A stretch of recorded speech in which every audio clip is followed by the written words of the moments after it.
Bom dia, igreja. Que a paz do Senhor seja com vocês, amém? Seja com todos nós, amém. Graças a Deus. A gente acabou de passar uma série. Você lembra qual que é o nome da série que a gente acabou de passar? O tema principal da série? A volta de Jesus. O pastor fez essa pergunta na última vez, né? Amém, queria desafiar. Agora, a gente tem um tema para tratar com vocês.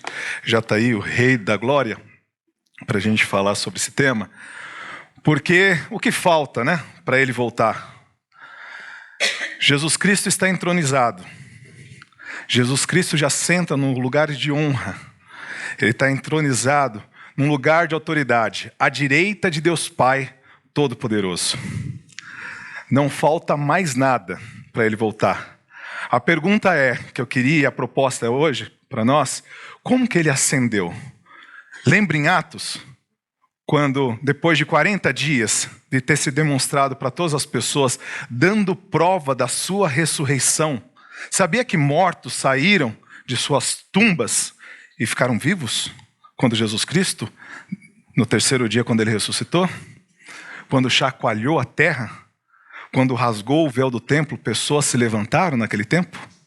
Mortos se levantaram. Pessoas comeram peixe com ele. Tomé teve que tocar, e foi um culto maravilhoso, porque Tomé, cheio de dúvida, falou assim: se eu não ver as feridas da mão e não tocar nas feridas dele, de modo algum eu crerei. Só que quando Deus está no culto, quando Cristo chega no culto, ele transforma a dúvida em culto de adoração. Porque quando ele toca na ferida, o duvidoso, quando tocou na ferida, ele falou: Senhor meu e Deus meu. É isso quando Cristo entra em cena. E passado 40 dias, ele ascende aos céus. Os discípulos começam a olhar. E os anjos chegam para ele e falam para os discípulos: por que vocês estão olhando para o alto? Porque vocês não sabem que assim como ele subiu e vocês viram ele subindo, um dia também ele voltará desta mesma forma?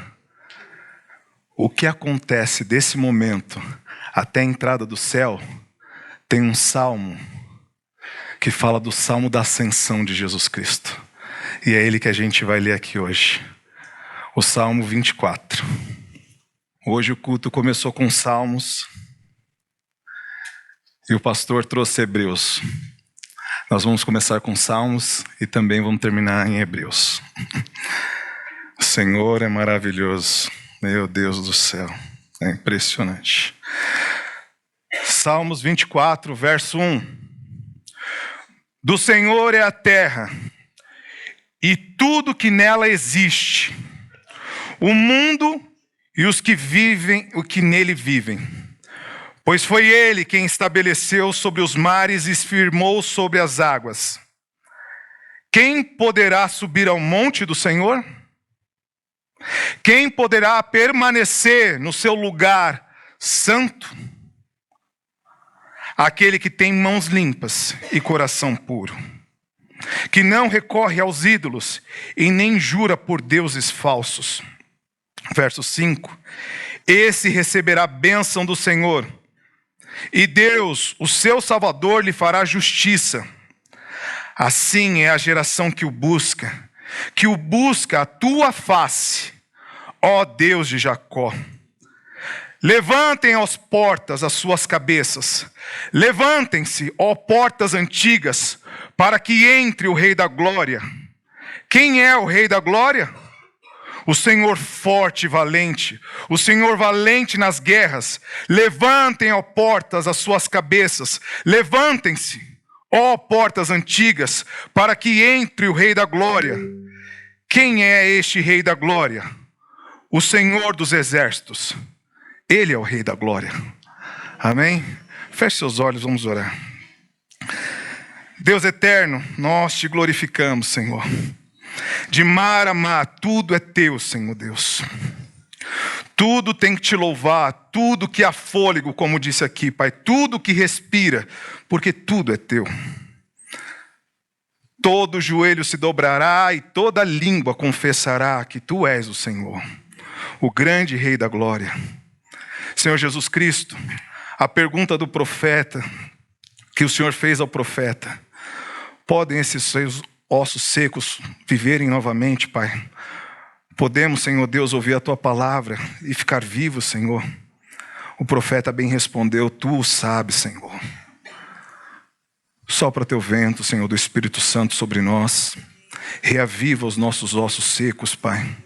Nos coloca de pé para glorificarmos o Santo Deus Todo-Poderoso, entronizado entre querubins, Pai.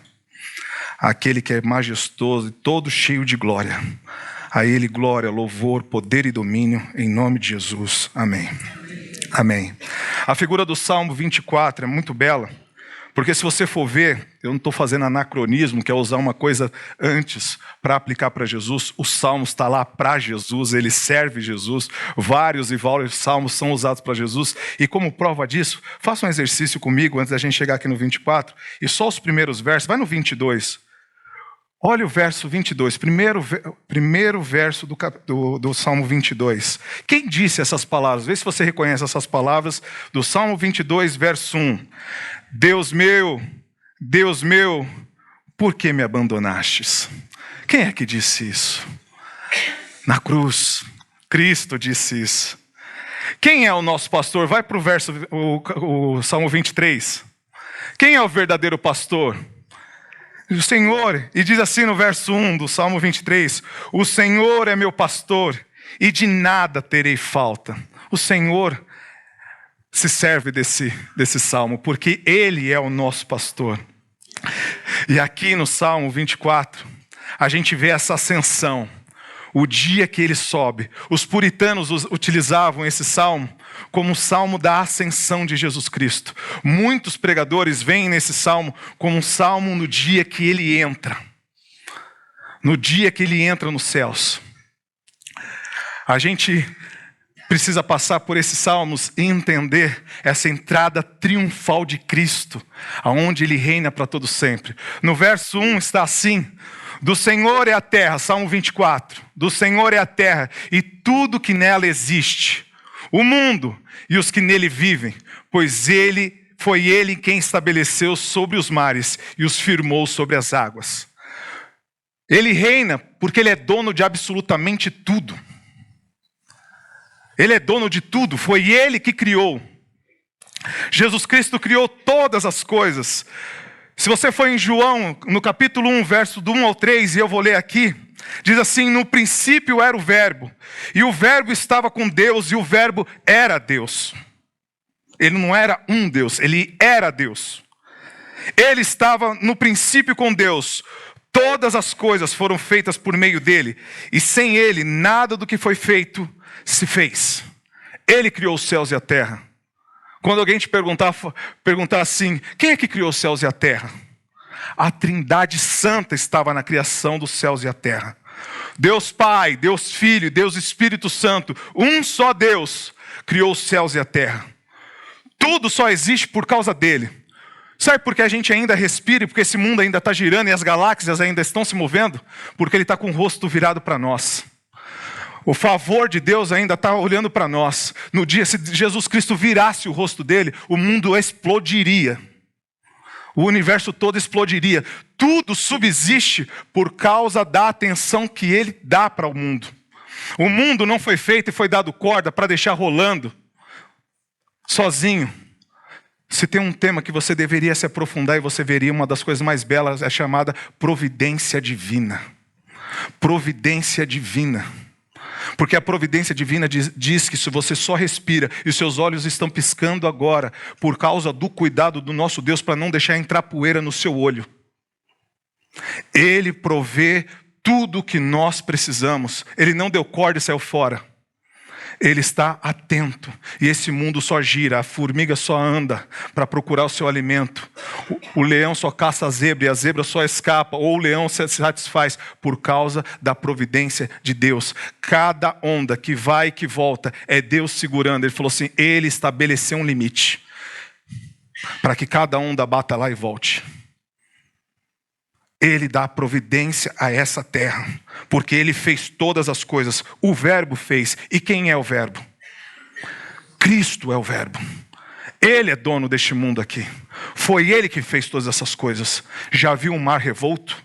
Já viu alguma coisa quando falam do mar do norte? Quando tem aqueles navios gigantescos e aquele mar fala assim, a hora que eu quiser tragar, eu trago você? O poder do mar.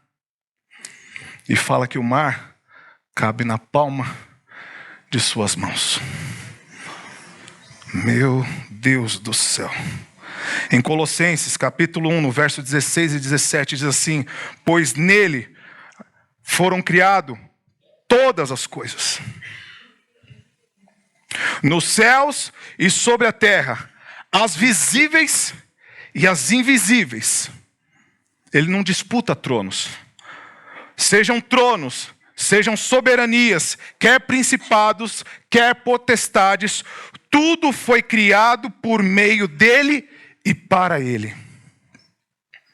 Ele é antes de todas as coisas, e nele tudo subsiste. Para existir, precisa que ele esteja olhando para nós. Para existir, tem que ele querer que a gente exista. Se ele não quiser, acaba tudo agora. É por isso que todo mundo vem aqui para adorá-lo. É digno de ser adorado. É esse nosso Deus. Esse é o verso quando também aplica, Hebreus aplica, novamente um Salmos 2, para mostrar que todo salmo aponta para o nosso Cristo. No princípio firmaste os fundamentos da terra e os céus são obras das tuas mãos. Está em Salmos 2, 25, e em Hebreus 1, 10. Abraham Kuyper disse essa frase, não existe um único centímetro quadrado em todo o domínio da nossa existência humana, sobre o qual Cristo, que é soberano, sobre tudo, não chame, é meu. Tudo é meu. Todas as coisas criadas, todas as coisas feitas, a tua casa é dele. Teu trabalho é dele. Os teus dons é dele. Sua visão, se você enxerga bem ou mal, é dele. Tua voz é dele, tudo é dele. Não tem 1 centímetro quadrado nessa terra que ele não diga é meu. Ele reina soberano sobre todas as coisas, por isso que ele é rei. E ele pode vir aqui a hora que ele bem entender. Tem gente que torna o nosso Cristo uma banana de feira, que ele tem que ficar pedindo permissão porque querem tornar Jesus Cristo muito educadinho para os nossos padrões atuais de educação. Um rei não precisa pedir licença, porque já é dele. Tudo é dele. Há de nós se não sairmos da frente. Não deixar o que ele quer fazer. Porque ele vai reinar. Ele já tem o cedro nas suas mãos, já está entregue. E ele já senta no reino de glória. Agora avance comigo. Verso 3. Quem poderá... Aí vem uma pergunta. Tudo é dele. Agora eu vou fazer um convite. Quem poderá subir ao monte do Senhor?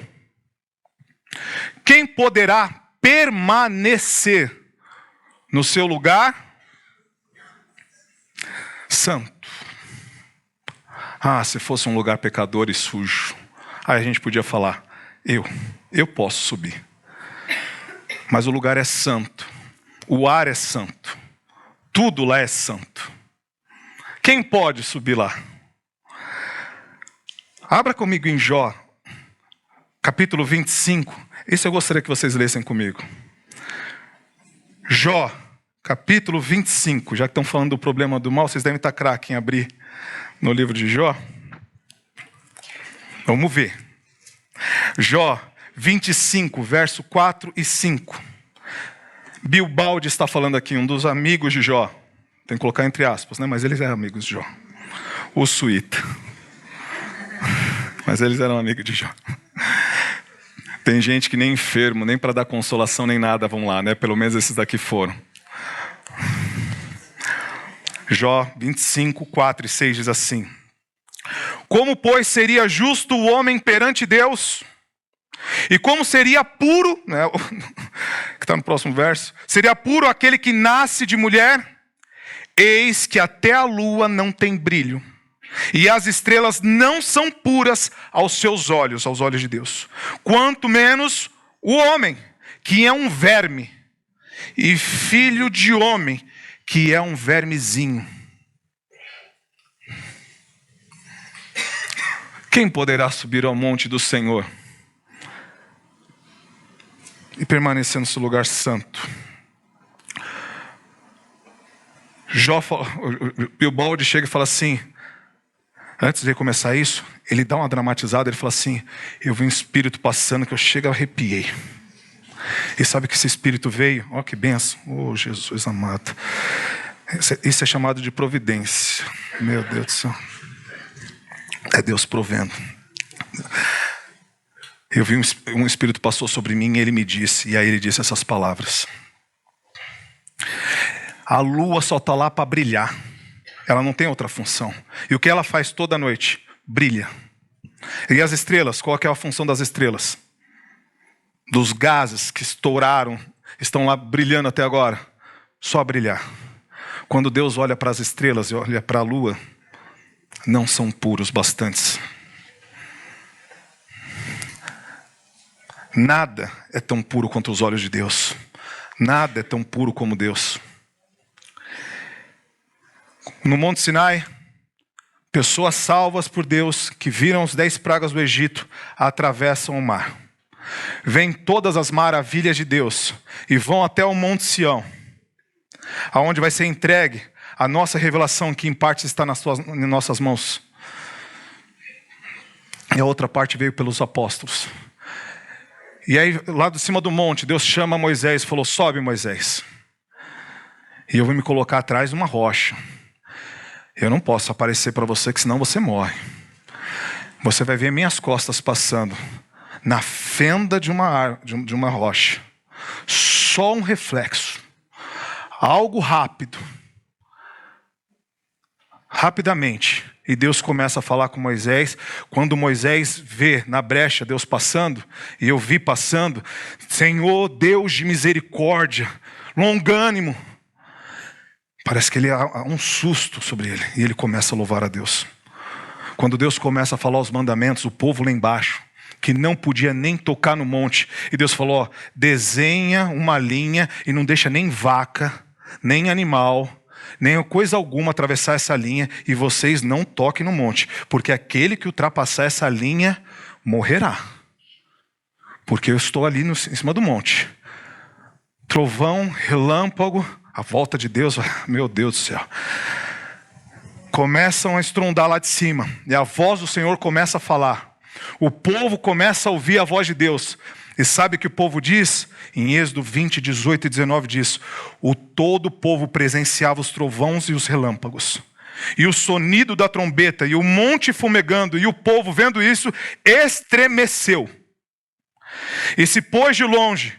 Disseram a Moisés, fala tu conosco e ouviremos, e não fale Deus conosco, para que não morramos.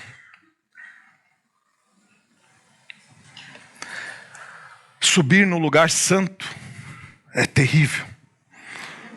O povo ficou com medo de morrer ao ouvir a voz de Deus. A gente fala e brinca, fala Deus que teu servo ouve. Por isso que ele falou assim, eu vou falar através de pecadores, para vocês suportarem a minha voz. Pessoas falhas e pequenas, desprezíveis, para que vocês consigam ouvir. Porque se Deus falar conosco, a sensação é que a gente vai morrer. E eu ouvi a voz e parecia, não tem Apocalipse, como de muitos mares, de muitas ondas. Tamanho era o poder da sua fala. Quem pode subir? Quem pode permanecer num lugar tão santo? É muito difícil. A resposta vem. Se a gente tiver os requisitos, temos como subir. Verso 4. Aquele que tem mãos limpas e coração puro, e que não recorre aos ídolos, nem jura por deuses falsos, esses podem subir. Quem está habilitado aqui entre nós para subir ao monte do Senhor? para ascender ao lugar santo e sentar no trono de glória? Ou quem pode só adentrar nos portões celestes lá? Quem tem mãos limpas e coração puro, ações externas e motivações internas totalmente puras. A intenção do teu coração alguém vê? Alguém sabe de nós aqui quem é crente e quem não é? Quem de fato crê em Deus aqui e quem não crê? Quem está aqui passando um tempo e quem está aqui cantando Maranata, Cristo vem? Vem, Senhor Jesus. A intenção do coração ninguém vê, mas ele falou assim: eu sou aquele que sonda rins e corações. Eu não vejo só o que o homem vê, porque o homem vê o exterior, eu porém vejo o interior. Não foi isso quando ele falou, quando ele estava chamando Davi? Samuel olhando para as coisas externas, para os homens altos e bonitos, ele falou: não, eu vejo também o interior, quando o exterior está acompanhado do interior. Já fez uma boa ação? Quando você faz uma boa ação, muitas vezes, e você sabe que ela é boa porque ela é tida no meio da sociedade como boa, porque diante de Deus existe alguma obra de justiça limpa completamente? Eis que os seus atos de justiça são como trapos de imundícia diante de mim. Por quê? Porque a gente não tem ideia do que é ser santo, santo, santo. Que é isso que diz na Bíblia, em Isaías. Sacrosanto, 3 vezes santos. O único atributo de Deus que é gritado na Bíblia 3 vezes na sequência. Você não encontra na Bíblia, Deus é amor, amor e amor. Nem justiça, justiça, justiça. O único atributo de Deus que é gritado pelos santos anjos, 24 horas por dia no trono, pelos serafins, é santo, santo, santo é o Senhor dos exércitos. E toda a terra está cheia da sua glória. Por isso que encontrar alguma coisa pura, mãos limpas em nós e coração puro, teremos uma dificuldade. Quem subirá ao monte do Senhor? Quem pode adentrar no meio desses portões? Quem tiver mãos limpas e coração puro. Leia em Isaías comigo, Isaías 1, 15 e 16. E esse pedido ele é feito há muito tempo, para que limpemos as nossas mãos. Isaías 1, 15 e 16. Somos um povo que vem na EBD, como diz aqui, por isso que a gente é bom de Bíblia e abre rapidinho. Os aplicativos ajudam também. Diz assim: pelo que quando estendei as mãos, escondo de vós os olhos. Sim, quando multiplicai as vossas orações, não as ouço. Porque as vossas mãos estão cheias de sangue.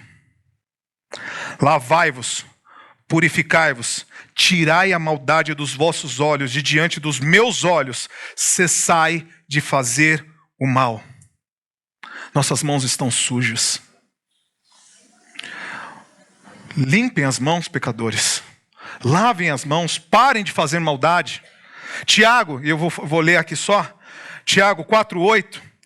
Chegai-vos a Deus, e Ele se chegará a vós outros. Limpai as mãos, pecadores, e vós, de duplo ânimo, purificai os corações. Ô dificuldade que é entrar na presença de Deus. Mas não é só as nossas mãos. Não é só o nosso coração. Aqui mãos é no sentido total, de todas as ações externas que a gente faz. Está tudo contaminado. E Romanos, Paulo, para não pegar leve conosco, e para demonstrar a nossa situação, ele falou, não é somente as mãos. Em Romanos, no capítulo 3, 10 em diante, ele vai falar assim, ó, as mãos de vocês, não, os pés também, a garganta é como um sepulcro aberto, vocês só ardem engano. Metade do que vocês falam é para enganar ou para puxar a sardinha para vocês mesmos. Vocês mentem com uma facilidade terrível. A língua de vocês tratam enganosamente. É pior que uma áspide. Meu Deus. Veneno. Tem gente que fala assim, meu Deus, cuida aí, né? Quando alguém vai falando mal das pessoas, fala assim, limpa aqui, ó. Não deixa escorrer esse veneno, não. Se alguém tocar nisso daí, morre. A boca está cheia de maldição e amargura. E os pés? Como nossos pés estão? Rápidos, para quê? Ligeiros, para derramar sangue, para fazer o que é mal. Não conheceram o caminho da paz. Não há temor de Deus diante dos seus olhos. Será que a gente teme a Deus? Tiago, quando foi falar sobre temor a Deus, quando a gente olha aqui, quando Deus se manifestou, o povo temeu e tremeu diante dele, a ponto de Deus elogiar o que aconteceu ali. Tem gente que fala assim, nossa, mas não devemos ter medo de Deus. Sabe o que Deus disse quando aquele povo falou, não fale Deus conosco, fale Moisés conosco, para que a gente não morra? Sabe qual foi a frase de Deus? Quem dera se meu povo me adorasse assim. Quem dera se meu povo acreditasse em mim assim. Porque Tiago vai dizer assim, você crê em Deus? Fazes bem. Faz muito bem. Mas não é muita coisa. Porque até o diabo, os demônios creem e estremecem diante dele. Você estremece diante da presença de Deus? Falou, um demônio estremece. Um demônio. Então quando a gente vê essa lista aqui, a gente fala, meu Deus. Só quem tem mãos limpas e coração, motivação e atitudes podem ir na presença de Deus. Então que homem poderá? Porque há recompensa se você for. A gente lê o texto de Isaías, e se você for, terá recompensas. Versos 5 e 6. Está aí, né? Este receberá as bênçãos do Senhor, e Deus, o seu Salvador, lhe fará justiça. Assim é a geração que o busca, que busca a tua face, ó Deus de Jacó. Sabia que Deus de Jacó é a expressão mais usada para se referir a Deus em toda a Bíblia? Mais do que qualquer outra coisa, o Deus de Jacó está nesse versículo também. Será que nós temos uma geração que busca o Senhor pela face de Deus? Que a gente abandonou aquela turminha que quando viu Jesus Cristo multiplicando pães e peixes, a pessoa falou, eita, olha o mercado, nunca tinha vindo um mercado assim tão próspero. Então vamos fazer o seguinte, vamos seguir. Porque esse homem aqui pega 5 pães e 2 peixinhos e alimenta uma multidão. E a multidão começa a seguir ele. Aquela geração, né? Aquele momento, aquelas pessoas representando parte daquela geração começaram a seguir Deus. A gente abandonou de seguir Jesus pelas coisas que ele pode dar? Pelos sinais que ele pode fazer? Nós buscamos ainda Deus por interesse, ou nós já aprendemos da lição que a gente busca a face dele? A presença dele? Ou a gente ainda viu todas essas histórias e como o Hebreus diz, falou assim, o que resta para essa geração depois que tudo já foi revelado? Você já deu todos os exemplos e uma nuvem de testemunho já está diante deles quando ele vai falar em Hebreus 11. O que resta para a nossa geração? Porque tem gente, você acha que tem gente nas igrejas hoje, qual o percentual que você colocaria na cabeça de pessoas que estão buscando a Deus pelas coisas que ele pode dar?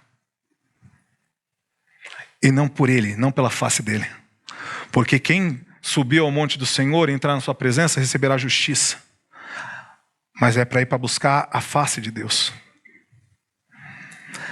Jesus Cristo disse em Marcos 8,38, porque qualquer que nessa geração adúltera e pecadora se envergonhar de mim e das minhas palavras, também o Filho do Homem se envergonhará dele quando vier na glória do seu Pai com os anjos, com seus santos anjos. Geração pecadora e adúltera. Jonathan Edwards falou assim, os sinais não convencem o coração do incrédulo. Você pode dar sinal, pode chover milagres dentro da igreja. Os sinais não convencem o coração do incrédulo. Somente o Espírito Santo pode transformar uma geração rebelde em uma geração que busca Deus. Só o Espírito Santo pode fazer isso. Isso é trabalho de milagre. Milagre não é levantar um morto ou curar um doente. Milagre é fazer um coração pecaminoso como o nosso, que é continuamente mal, como diz em Gênesis 6:4. Continuamente mal. Se transformar e começar a buscar a face de Deus, isso é o maior milagre que você vai ver no planeta Terra.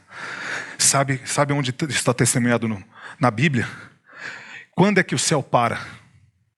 É quando alguém é curado? Quando alguém sai do hospital por causa de uma cura de um câncer, de AIDS ou qualquer outra coisa? Quando um morto é levantado depois de 4 dias? Quando é que o céu para comemorar que algo extraordinário aconteceu? Quando um pecador se arrepende. Esse é o maior milagre que tem. É só o Espírito Santo. Isso aqui tem que ser a Trindade Santa para mexer num coração tão duro como o nosso. E quando isso acontece, você sabe, foi obra de Deus, não foi obra humana.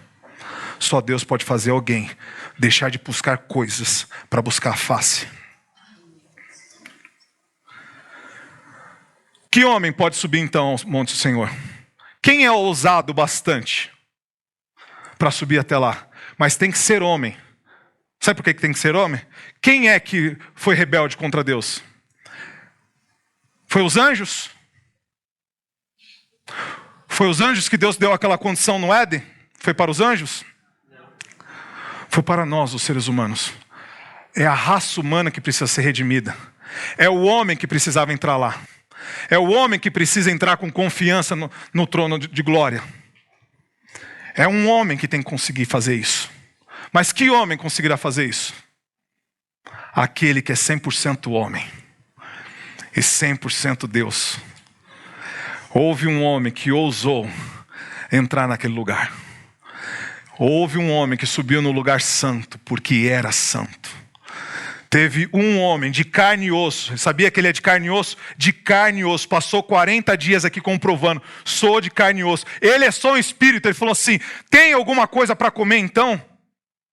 Faz alguma coisa para eu comer junto com vocês. Toque aqui na ferida para você ver que eu sou de carne e osso. Eu vim redimir o ser humano. Foi o ser humano que foi contra Deus. Foi o ser humano revestido de carne que entrou em rebeldia contra Deus e disse: eu sei o que eu faço. Eu sei decidir entre o bem e o mal. Agora eu que decido no meu arbítrio. Deixa comigo. Eu não quero ser um robô na sua mão. Salmos 2 vai dizer: vamos desprender as amarras dele, porque a gente não gosta do controle de Deus e não gosta de ouvir que Deus é soberano. A gente se une contra o ungido de Deus porque a gente não gosta de falar de um Deus soberano. Eu gosto de ter as minhas capacidades. Eu gosto de ter o direito de decidir o que eu quero. Eu gosto da minha vontade e louvado seja a minha vontade interna. A gente faz isso desde o Éden. Quando a gente já falou: deixa comigo que eu decido. O homem caiu. O homem foi rebelde. A humanidade fez. E Deus tinha feito o que conosco? Nos coroaste de honra e glória. E fez apenas menorzinho que os anjos. Um pouco menor que os anjos. Isso está em Salmos também. Então um homem precisava entrar lá. E esse homem foi. E quando este homem foi, os portões devem ter estranhado. Quem é ousado bastante para vir até aqui? Porque ouve-se uma voz na entrada do portão: levantem, ó portas, as suas cabeças, levantem-se, ó portas antigas, para que entre o Rei da Glória. Os portões como algo animado, como que tendo vida. Quem é esse que ousa vir até aqui? Quem é esse que vem diante desses portões e dá ordem a esses portões? Quem é que pode entrar nesse lugar? A leitura dos Salmos, ele imaginava a arca no seu contexto. A arca da aliança entrando. Deus entrando em triunfo. E os portões sendo abertos para a arca da aliança. A presença de Deus, a qual os levitas podiam carregar, não podiam tocar. Podiam carregar, mas não podiam tocar. Colocar o varal para carregar.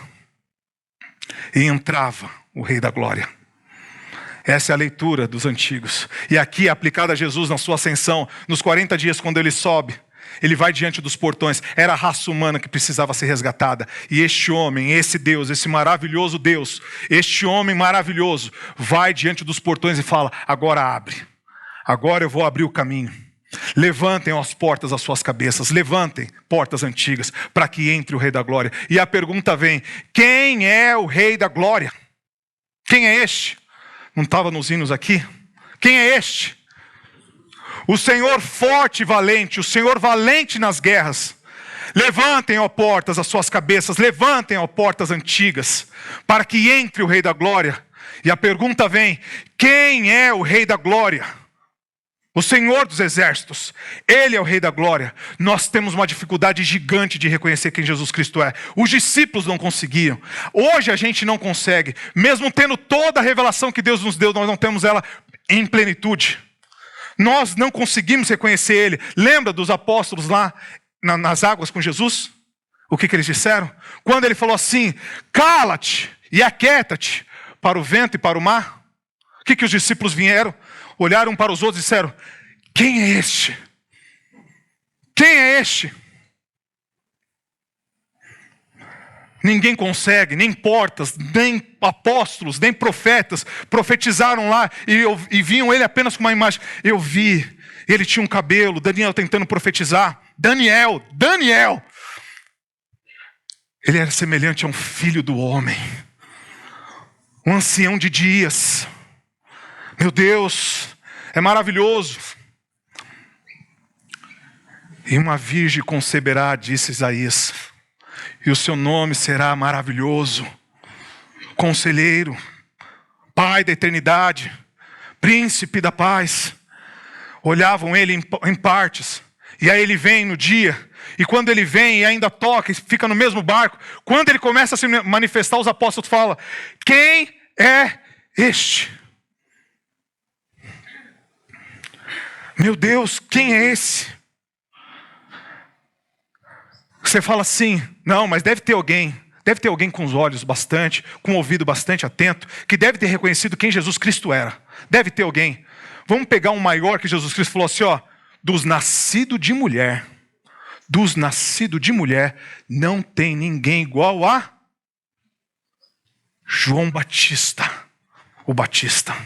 Dos nascidos de mulher, o homem era tido como a vinda de Elias, segundo o espírito de Elias. Será que ele conseguiu ver em plenitude quem Cristo é? Ele fala isso, que o Cordeiro de Deus que tira o pecado do mundo. Ótimo, continua aí, João. É ele mesmo, João? É ele mesmo que deveria de vir? Ele é muito humilde. Ele está fazendo uma coisinha aqui, uma coisinha ali. Mas assim, o Império Romano ainda está aí. Então manda perguntar lá para ele. Aí Mateus 11, 2 e 3. És tu aquele que haveria de vir, ou devemos esperar outro? João Batista. Qual a esperança nós temos então? A gente não sabe quem a gente adora. A gente não tem noção. No texto de Emaús, que era o que o hino estava tentando cantar, sabe, no caminho de Emaús, estavam pregando para Jesus. Andaram com ele. Jesus Cristo vem ao lado, você fala: não, se eu andei com Jesus, eu conheço ele. Você fala aí de qualquer coisa dele, eu reconheço. Nada, a gente está... E fala assim, e eles como impedido de ver. Andaram com ele. E aí, por que vocês estão assim? Não soube, não? Pregando para Jesus, o próprio Cristo. Soube, não? Homem galileu. Bom de palavras, de ação, fazia tudo lá. Mas morreu, rapaz. Fez isso, fez aquilo e começou a falar para eles. Eles não reconheciam. Quando a conversa estava boa, Jesus fez que como ia se passar da casa, ele falou: não, come aqui. Você vai ver o que está acontecendo, porque o nosso coração é tão terrível. Algo estava acontecendo naquele caminho, quando ele estava falando, só que eles estavam lá, impedidos, todo duro. A conversa Jesus entra dentro da casa e começa a conversar. Eles conseguem ver que é Jesus? Consegue se dobrar aos pés de Jesus? Não. Gente pura que é nós. Passa um tempo lá, não acontece nada. Sabe o que Jesus Cristo faz? Fazer o seguinte: eu vou abrir os olhos de vocês. E quando ele deu graças e cortou o pão, as escamas que saíram: vocês precisam me ouvir, deixa eu libertar vocês. E aí eles viram que era, e aí Jesus Cristo some dali. E aí ele vira um para o outro e diz: agora com o coração, que depois que Jesus Cristo fez o milagre, você pode dizer que você é sensível. Conversa nossa, só pode se converter se Jesus Cristo te converter. Você não tem sensibilidade nenhuma, inteligência nenhuma, capacidade nenhuma. Nós estamos falando de um homem que morreu há mais de 2000 anos atrás e que o sangue dele, vertido naquela cruz, te salva do inferno. Como você pode crer num negócio desse se não for pelo Espírito Santo?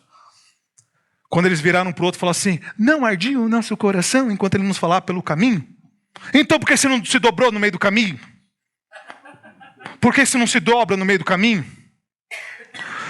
Não consegue se dobrar de jeito nenhum. Como que a gente sobe? Só ele pode subir. No ensino apostólico fala isso. E Paulo diz em 1 Coríntios, capítulo 13, verso 2, agora nós conhecemos ele em parte, mas então conheceremos ele plenamente, como somos conhecidos. Você já ama Jesus? Já acha belo quando a gente fala aqui? Os portais vendo este homem entrando naquele lugar. Quem é este? Todo mundo se pergunta quem é esse. João, quando viu lá em Apocalipse, o que João faz? O apóstolo João cai em terra como morto. Meu Deus, olha como ele é. Ele era um cordeiro, mas agora é um leão da tribo de Judá. A sua língua é como uma espada, ele tentando descrever Jesus. Os seus pés brilham e parecem bronze. Quem é este? Os portais não reconheciam. Quem é este que vem até essas portas? E ele entra e as portas se abrem, porque ele é o Rei da Glória. Os anjos se prostram, pode ver a cena?